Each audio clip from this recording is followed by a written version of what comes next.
తాకట్టులో ఉన్న బంగారాన్ని విడిపించి ఆ రోజు ఆన్లైన్ రేటుకే మేము కొంటాం. Sharma gold company. నమస్తే, వెల్కమ్ టు సుమన్ టీవీ. నేను మీ యాంకర్ ఉషా. చాలా మంది జూలై మాసానికి సంబంధించి 12 రాశుల వాళ్ళకి ఏ విధంగా ఉండబోతుంది, ప్రత్యేకించి ఏ పరిహారాలు పాటించాలి, వ్యాపార రీత్యా ఉద్యోగ రీత్యా అని అడుగుతూ ఉంటుంటారు. వాళ్ళందరికీ సంబంధించి ఒక్కొక్క రాశి గురించి వివరించడానికి మనతో పాటు ఇవాళ స్టూడియోలో ఉన్నారు సురేష్ గారు. సో ఆయన అడిగి 12 రాశుల వారికి ఏ విధంగా ఉండబోతుందో తెలుసుకుందాం. నమస్తే సురేష్ గారు. నమస్కారం ఉషా గారు. కర్కాటక రాశి వారికి మనం చూసుకుంటే జూలై మాసాంతం అసలు ఏ విధంగా ఉండబోతుంది అంటారు? సో కర్కాటక రాశి ఫలాలు కనుక జూలై 2024 ప్రిడిక్షన్ మనం చూద్దామండి. దానికి ముందు అసలు ఈ రాశి ఫలాలు మనం ఎందుకు తెలుసుకోవాలంటే, లైఫ్ అనేది ఎలా జీవించాలి, ఓకే, ఒకటి కష్టపడుతూ దుఃఖపడుతూ ఏమిటి దేవుడా అన్నట్లు బాధపడుతూ ఉండాలా, లేదంటే చక్కగా హ్యాపీగా బ్లిస్ఫుల్గా మనం ఉండి మన చుట్టూ వాళ్ళని కూడా హ్యాపీగా చేస్తూ ఓకే జీవితాన్ని ఒక సార్థక చేసుకునేటట్టు జీవించాలా అనే దానికి సంబంధించి ఈ రాశి ఫలాలు మనకు ఎంతో ఉపయోగపడుతూ ఉంటాయండి. రాశి ఫలాలు ఎవరైతే తెలుసుకుంటారో వాళ్ళ జీవితం తెలుసుకున్నంతనే వాళ్ళ ప్రాబ్లమ్స్ పోయి వాళ్ళ ఒక పరిణితి చెంది వాళ్ళ ఫ్యామిలీస్ కానీ వాళ్ళు కానీ చాలా బాగుంటారండి. అందుకని మహర్షులు మనకి ఇచ్చిన ఈ జ్ఞానాన్ని మనం అందరికీ తెలియజేద్దామండి. కాబట్టి ఇందులో వచ్చేటప్పుడు కర్కాటక రాశి వారికి ఫస్ట్ నక్షత్రాల ప్రకారంగా మనం చూసుకుంటే వాళ్ళు పునర్వసు నక్షత్రం 4 పాదం, తర్వాత పుష్యమి 1, 2, 3, 4 పాదాలు, ఆశ్లేష 1, 2, 3, 4 పాదాలకు సంబంధించి నక్షత్రం వాళ్ళంతా కర్కాటక రాశి కింద వాళ్ళు వస్తారు. ఇవి కాకుండా పేరు బలం కనుక మనం చూసుకుంటే హీ, హూ, హే, హో, డా, డి, డు, డే, డో ఈ అక్షరాలు లేదంటే మోరార్లస్ ఈ సౌండ్తో ఉన్న పేర్లు వాళ్ళందరూ కూడా కర్కాటక రాశి కింద వస్తారనమాట. అయితే కర్కాటక రాశి వారికి మనకి ఈ మంత్లో జూలై 2024లో ఒక గోచారం ప్లానెటరీ పొజిషన్ చాలా ఎక్కువగా షిఫ్ట్ చేంజెస్ ఉన్నాయి అనమాట. దానివల్ల చాలా విషయాలను వాళ్ళు అనుభవిస్తారనమాట. ఓకే, వాళ్ళకి ఎన్కౌంటర్ అయ్యే అవకాశం ఎక్కువ ఉందన్నమాట. అందులో సూర్యుడు వచ్చేటప్పటికి కర్కాటక రాశిలో 16వ తారీఖున ప్రవేశిస్తున్నారు. తర్వాత బుధుడు వచ్చేటప్పటికి సింహరాశిలో 19వ తారీఖున, శుక్రుడు 7వ తారీఖు నుంచి కర్కాటక రాశిలో, మార్స్ వచ్చేటప్పటికి 12 నుంచి వృషభ రాశిలో సంచారం ఉంది. సో వీటి ఇంపాక్ట్ కనుక మనం చూసుకుంటే సూక్ష్మ గోచారం లేదంటే లఘు గోచారం అంటారు. దీని ప్రకారం కనుక మనం చూసుకుంటే తర్వాత సూర్యుడు వీళ్ళకి వచ్చేటప్పటికి ధనచ్చనాన్ని కలిగిస్తాడు ఫస్ట్ 15 డేస్. ఆ తర్వాత స్థాననాశాన్ని కలిగించే అవకాశం ఎక్కువ ఉందన్నమాట. ఆ తర్వాత మనకి కుజుడు వచ్చేటప్పటికి శుచం అంటే బాధను కలిగిస్తాడు. ఆ తర్వాత మార్స్ వచ్చేటప్పటికి భూలాభాన్ని కూడా చూపిస్తూ ఉంటారనమాట. తర్వాత బుధుడు వచ్చేటప్పటికి అర్ధక్షయం లాస్ ఆఫ్ వెల్త్ డబ్బుని వీళ్ళు కోల్పోయే అవకాశాన్ని కలిగిస్తారు. అదే బుధుడు తర్వాత వచ్చేటప్పుడు వీళ్ళకి ధనాన్ని కూడా ప్రసాదిస్తారనమాట. శుక్రుడు వచ్చేటప్పుడు వీళ్ళకి అర్ధ ప్రాప్తిని ధనాన్ని కలిగిస్తూ ఉంటాడు. శుక్రుడు వీళ్ళకి మంత్ అంతా చాలా బాగుంటుంది, ఒక రకంగా ధనాన్ని ఇస్తాడు. అఖిల విషయ భోగం అన్ని విషయాల్లో చాలా కంఫర్టబుల్గా కూడా ఇస్తూ ఉంటారు అన్నమాట. ఇవి మనకి సూక్ష్మ గోచారం లేదంటే లఘు గోచారం ప్రకారం. తర్వాత మనకి డీటెయిల్స్ కనుక చూసుకుంటే గోచార ఫలితాలను బట్టి వీళ్ళకి 12వ ఇంట లోహమూర్తిగా సూర్యుడు ఉండటం వల్ల ఏమవుతుందంటే పదవులకి నష్టం, వాళ్ళు ఆల్రెడీ ఒక పొజిషన్ ఏదన్నా ఉంటే అలాంటి పదవులకు నష్టం వచ్చే అవకాశం ఎక్కువ ఉంది. తర్వాత బంధువులకి రోగాలు వచ్చే అవకాశం ఎక్కువ ఉంది. తర్వాత ధన వ్యయం, ఎక్కువగా డబ్బు ఖర్చు పెడుతూ ఉంటారు. తర్వాత ప్రాణం పోయే అంతగా ఇబ్బందులు వచ్చే అవకాశం ఎక్కువగా ఉంది కాబట్టి కేర్ఫుల్గా ఉండాలి. తర్వాత మిత్రులతో గొడవ పడే అవకాశం ఎక్కువ ఉంది. జ్వరాలు, తర్వాత అనవసరంగా విచారపడే అవకాశం ఎక్కువ ఉంది. ఇది 15 డేస్ ఎక్కువ ఉంటుంది కాబట్టి ఫస్ట్ 2 వీక్స్ చాలా కేర్ఫుల్గా ఉండాలి వీళ్ళు. తర్వాత ఫస్ట్ హౌస్లో వచ్చేటప్పటికి సువర్ణమూర్తిగా ఉంటున్నాడు, బట్ బెటర్గా ఉంటారు. ఓకే, కొంచెం శారీరకంగా బాధలు, మనసులో ఎక్కడో సంకోచము, అనవసరంగా టయానికి భోజనం చేయకుండా మిస్ చేసుకోవటం, బంధుమిత్రులతో గొడవ పడటం, అలసట, ధనం కోల్పోవటం, ఆందోళనలు, రోగభయం ఇవన్నీ చూపిస్తున్నమాట. బట్ ఓవరాల్గా సూర్యుని వల్ల కర్కాటక రాశి వారికి అంత అనుకూలమైన సమయం లేదని మనం చెప్పాలి. తర్వాత మార్స్ కనుక మనం చూసుకుంటే వీళ్ళు మార్స్ కూడాను అట్లీస్ట్ ఫస్ట్ 10th వరకు మనకు వచ్చేటప్పటికి 12th జూలై వరకు కూడాను ఇబ్బంది పెట్టే అవకాశం ఎక్కువగా ఉంది.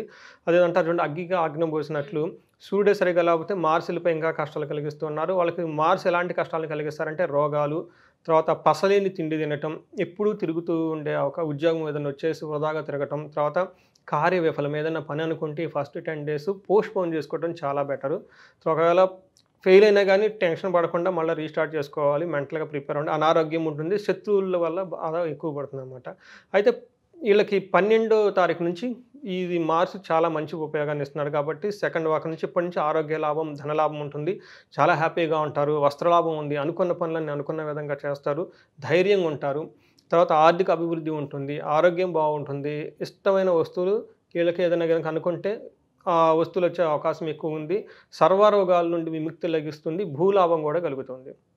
సో పర్టికులర్గా ఈ రాశి వాళ్ళు కనుక థర్డ్ వీక్ నుంచి రియల్ ఎస్టేట్ రిలేటెడ్ కానీ ఏమైనా కనుక పనులు చేస్తుంటే చాలా బాగా కలిసి వచ్చే అవకాశం వీళ్ళకి ఎక్కువ ఉందండి. సో మన ఓవరాల్గా మనం చూసుకుంటే వీళ్ళకి ఇప్పటి వరకు ఫస్ట్ 10 days వదిలేస్తే మిగతా 20 days బాగుంది. ఫస్ట్ 10 days కొంచెం కేర్ఫుల్గా ఉండాలి. సో వీళ్ళకి శుక్రుడు వచ్చేటప్పటికి చాలా మంచి కలిగిస్తూ ఉన్నాడండి వాళ్ళకి వచ్చేటప్పటికి.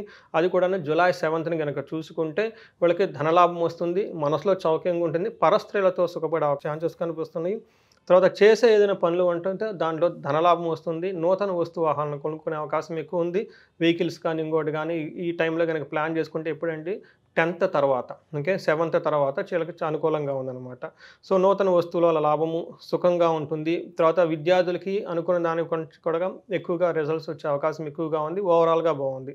కానీ ఫస్ట్ వీళ్ళు 7 days మాత్రం ఆయుధ పీడ, చోరపీడ, కష్టాలు, భయము, తర్వాత ప్రతిరోజు జరిగే డే టు డే పనులు విఘ్నాలు రావటం, ఇవన్నీ అవకాశం అధికంగా డబ్బు ఖర్చు అవకాశం ఎక్కువగా ఉంది. తర్వాత టెంపరీగా ఉండే సుఖాలకు సంబంధించి డబ్బు అంతా పోగొట్టుకోవటం ఇవన్నీ ఎక్కువగా ఉంది. సో ఓవరాల్గా మన కర్కాటక రాశి వరకు ఫస్ట్ 10 days మీరు కొంచెం పేషెన్సీగా స్థిమితంగా కనుక ఉండగలిగితే అక్కడి నుంచి చాలా బాగుందని మనం చెప్పుకోవాలండి.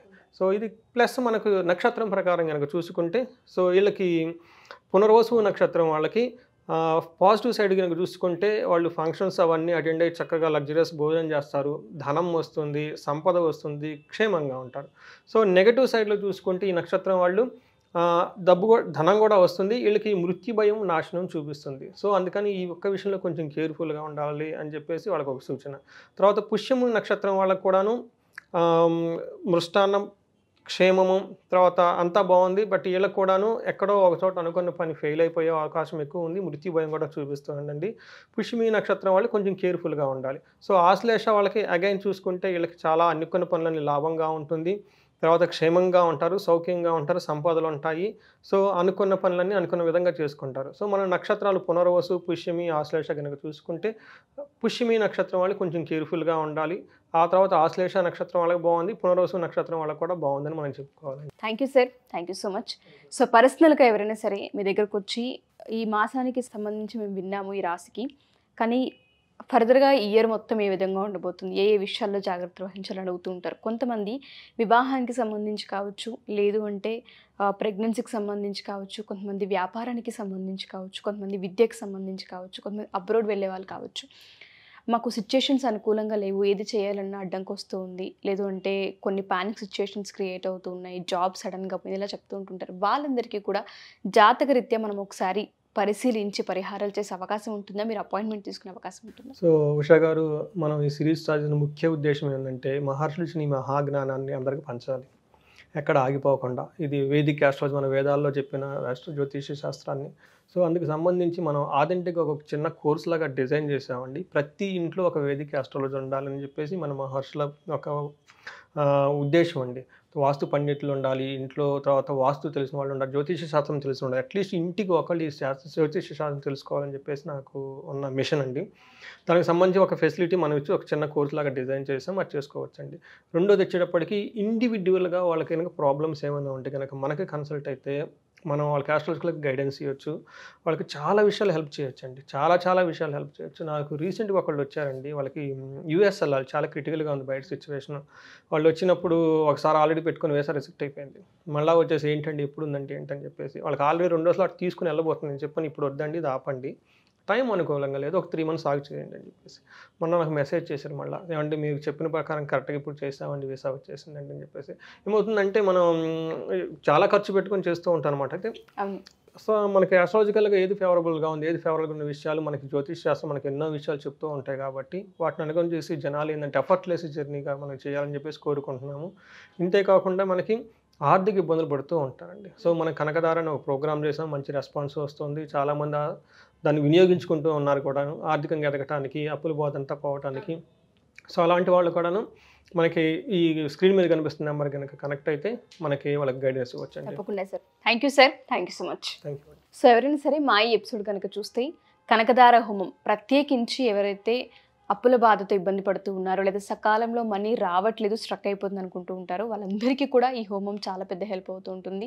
చాలా ఇంపాక్ట్ని కూడా క్రియేట్ చేస్తుంది. అండ్ దాంతోపాటు జాతకరీత్యా ఒకసారి సురేష్ గారిని కలవాలి అనుకున్నా, సలహాలు సూచనలు తీసుకోవాలి అనుకున్నా, కింద స్క్రోల్ అవుతున్న కాంటాక్ట్ నెంబర్ని కాంటాక్ట్ చేస్తే సురేష్ గారి టీం మీకు పూర్తి వివరాలు అందిస్తారు. Thank you. సుమన్ టీవీలో మీ పర్సనల్ అండ్ బిజినెస్ ప్రమోషన్స్ కోసం కింది నెంబర్కి కాంటాక్ట్ చేయండి.